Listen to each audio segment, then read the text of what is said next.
বন্ধুরা দেখুন বাদাম চাপাগুলো কত সুন্দর হয়েছে। আর যেরকম বাদাম চাপা আমরা দোকান থেকে কিনে খাই ঠিক সেই রকমই দেখতে হয়েছে। একটা ভেঙেও দেখাচ্ছি, দেখুন কত সুন্দর মুচমুচে হয়েছে। দেখুন। নমস্কার বন্ধুরা, অপর্ণা ভিলেজ কুকিং সুন্দরবনে আপনাদের সবাইকে অনেক অনেক স্বাগত জানাই। বন্ধুরা আজকে আমি বানাবো বাদাম চাপা। আর এই বাদাম চাপা খেতে বাচ্চা থেকে বড় সকলেই পছন্দ করে।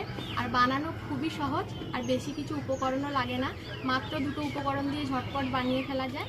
তো বন্ধুরা পুরো ভিডিওটি দেখতে থাকুন, আশা করি আপনাদের ভালো লাগবে। তো বন্ধুরা বাদাম চাপা বানানোর জন্য আমি এখানে 300 গ্রাম বাদাম নিয়েছি। আর এখানে আমি কাঁচা বাদাম নিয়েছি, ভেজে নেব। আপনারা চাইলে ভাজা বাদামও নিতে পারেন। এবার আমি উনুন ধরিয়ে বাদামগুলো ভেজে নেব।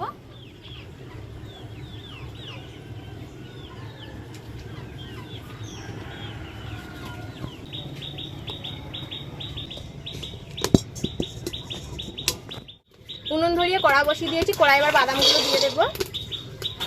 হালকা আঁচে বাদামগুলো নাড়াচাড়া করে ভালো করে ভেজে নেব।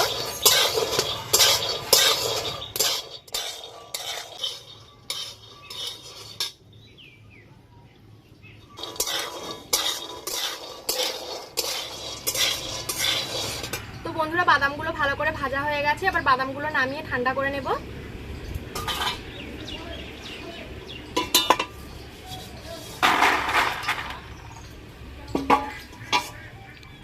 বাদামগুলো ঠান্ডা হয়ে গেছে, এবার বাদামের খোসাগুলো ভালো করে পরিষ্কার করে নেব।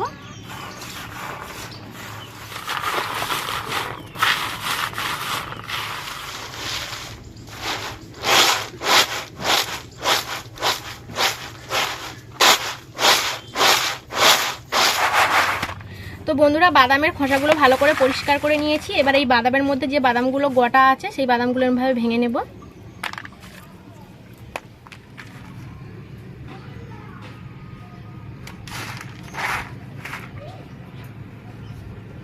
তো বন্ধুরা এখানে একটা থালা নিয়েছি, আজকে এই থালাতে বাদাম চাপা সেট করব।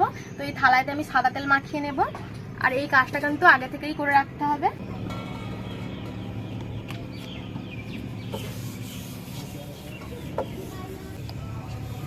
থালাতে ভালো করে তেল মাখিয়ে নিয়েছি, এবার থালাটা এক সাইডে রেখে দেব।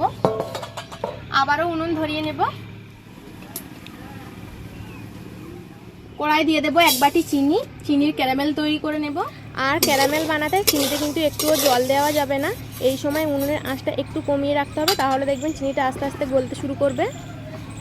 তো বন্ধুরা দেখুন চিনিটা কিন্তু গলতে শুরু করে দিয়েছে। এবার এইভাবে একটু নেড়ে দেব।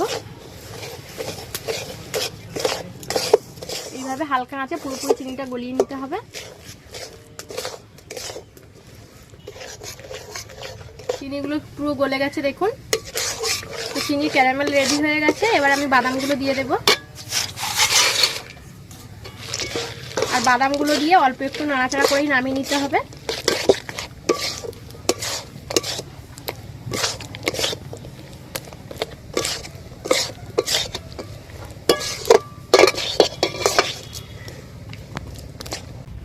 এবার নামিয়ে আমি যে থালায় তেল মাখিয়ে রেখেছিলাম সেই থালায় ঢেলে দেব। আর এই কাজটা কিন্তু খুবই তাড়াতাড়ি করতে হবে।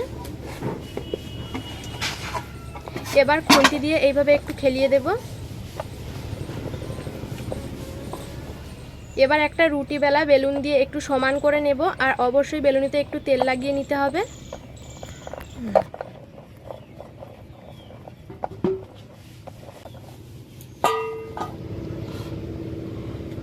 এবার এই গরম অবস্থায় ছুরি দিয়ে এইভাবে একটু কেটে নেব। আর এই কাজটা কিন্তু গরম অবস্থায় করতে হবে, ঠান্ডা হয়ে গেলে কিন্তু আর কাটা যাবে না।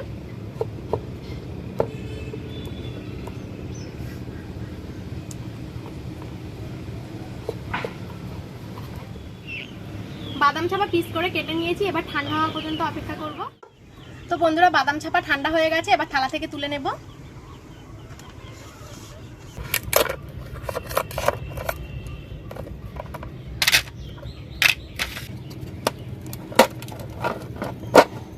তো বন্ধুরা দেখুন কত সুন্দর উঠে গেছে।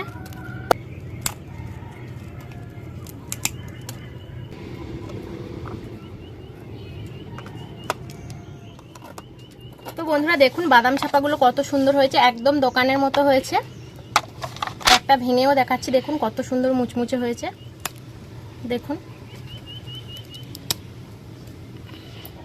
তো বন্ধুরা, আজকে এই বাদাম চাপার রেসিপিটা আপনাদের কেমন লেগেছে অবশ্যই কমেন্ট করে জানাবেন। আর যদি ভিডিওটা ভালো লাগে লাইক করে দেবেন, আর নতুন বন্ধু হলে সাবস্ক্রাইব করে সকলে আমার সাথে থাকবেন। তো আজকে ভিডিও এখানেই শেষ করছি, দেখা হচ্ছে পরবর্তী ভিডিওতে। আপনারা সবাই ভালো থাকবেন, সুস্থ থাকবেন।